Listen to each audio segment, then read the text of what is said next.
Think your tank's doing great, your shrimp are shutting down, your snails are staging a jailbreak, and your plants are melting like they just saw the electric bill. From ghosting microfauna to weird worm behavior, your aquarium might be quietly falling apart, and trust me, it is not going to politely raise its hand to ask for help. In this video, we're breaking down all the species and warning signs that scream something's wrong before your fish file a formal complaint.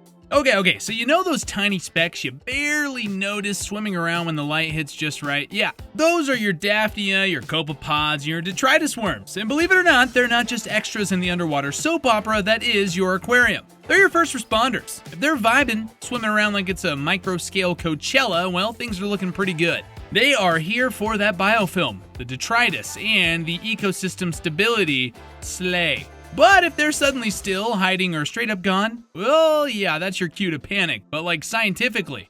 These microfauna are sensitive to sudden changes, especially in oxygen levels, pH swings, or chemical spikes. Think of them as the canaries in your very damp, very tiny coal mine. When the oxygen crashes, they don't stick around to negotiate. No, they vanish faster than people deleting old tweets during a cancellation arc. Bonus fun fact, if you notice detritus worms suddenly mass migrating to the surface, like they're protesting, well, it's usually not a cute flash mob, it's them escaping low oxygen zones or some cursed anaerobic nonsense brewing under your substrate. Clean it, queen, they're not being dramatic for no reason.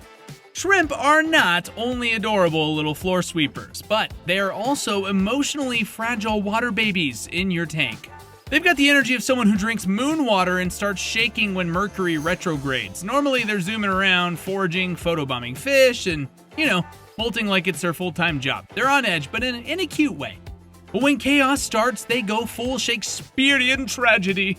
Lethargy, pale colors, failed molts, or just randomly collapsing like someone fainting in a corset. Yeah, those are the major signs something's off. Seriously, if you see someone fainting in a corset, something's wrong.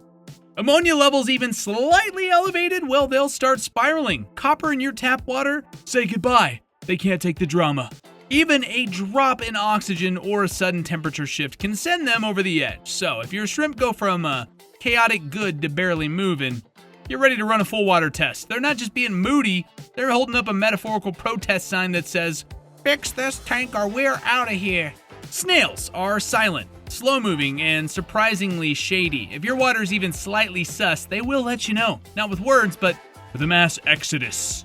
Their shells are literal receipts of your water quality. If they're cracked, soft, or starting to dissolve like antacid tablets, congratulations! Your pH is too low, your water is too soft, or you're severely lacking in calcium.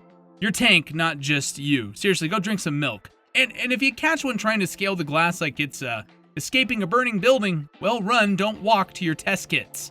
Snails will only climb out of the tank when things are so bad inside that death by dusty floor seems like a better option. It's not drama, it's survival.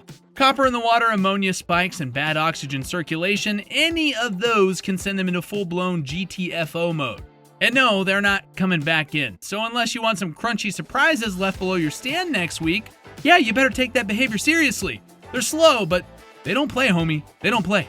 Worms in your substrate are usually chill. They mind their business, help break down gunk, and basically play cleanup crew in your underwater city. They're not flashy, they're not here for clout, but if something is wrong in the deep layers of your tank, they will come up like they're about to file a report with HR. Seeing detritus worms wriggling all over the glass in broad daylight is not a cute little moment. That is them saying, "We're being poisoned!" And it's often linked to low oxygen levels in your substrate. Maybe you got a buildup of waste, maybe there's not enough water circulation, or maybe you haven't vacuumed your gravel since the pandemic started. That's 5 years ago. Yeah, I know, crazy. They'll come up in droves, and when they do, it's not because they miss you. They're not inherently bad. In fact, their presence can actually mean that your tank is full of life. But their sudden performance, well, that's the red carpet rollout for fix your water column immediately. Alright, here's the thing. Your fish are not Oscar-nominated actors, so if they start clamping their fins, losing color, or gasping at the surface like they just ran a marathon in soup, that is not method acting. That, my friends, is a distress signal, loud and clear. Clamped fins? Well, that's the aquatic version of curling up in a bed with the lights off and refusing to answer texts. Rapid gill movement? Imagine breathing through a straw in a smoke-filled room. Lovely, isn't it? Color loss? Well, that's their body literally turning down the saturation like they're slowly fading into an Instagram filter called deceased. And then there's the most iconic breakdown moment, surface gasping. No, they're not just checking out the view. That's them begging for oxygen because your tank has the oxygen levels of a vacuum-sealed influencer PR box. And the cause? Well, usually ammonia or nitrite spikes, maybe a busted filter, too much CO2 in your tank, something like that. Fish don't have the luxury of screaming. Can you imagine if they did? Okay, nightmares aside, if they're going full reality TV breakdown without saying a word, check your water parameters like yesterday, dude. Because if you ignore it long enough, they'll stop being dramatic and start being, how do I say this? Permanently still. Yeah, they'll be dead. And no one wants a fish funeral with zero closure, right? Algae, my friends, is not just an aesthetic problem. It is the group chat snitch of the aquarium, always exposing what's really going on behind the scenes. And yeah, each type of algae has its own drama to spill. Green spot algae is out here saying, "You don't know how to balance your phosphate levels and it shows." It's not even trying to take over, it just wants you to feel inadequate. Meanwhile, hair algae is thriving in your tank's mess like a chaotic neutral gremlin, powered by too many nutrients and your total lack of CO2 management. It's clingy, it spreads fast, and it will ruin everything you love. Like my ex-girlfriend Sandra. Okay. And then there's blue-green algae, which isn't even a real algae, it's a cyanobacteria. Because apparently your tank needed a supervillain. This one rolls in when the flow is low and the phosphates and nitrates are high. It smells, it suffocates plants, and it makes your tank look like a crime scene. So, if your tank's starting to resemble a green, gooey middle school science experiment gone wrong, don't just scrape it off, call it a day, and move on. Fix the root problem, dude. Or don't, Just wait for your aquarium to get featured on Tanks That Died Slowly subreddit. Remember, it's an aquarium, not a Louisiana bayou.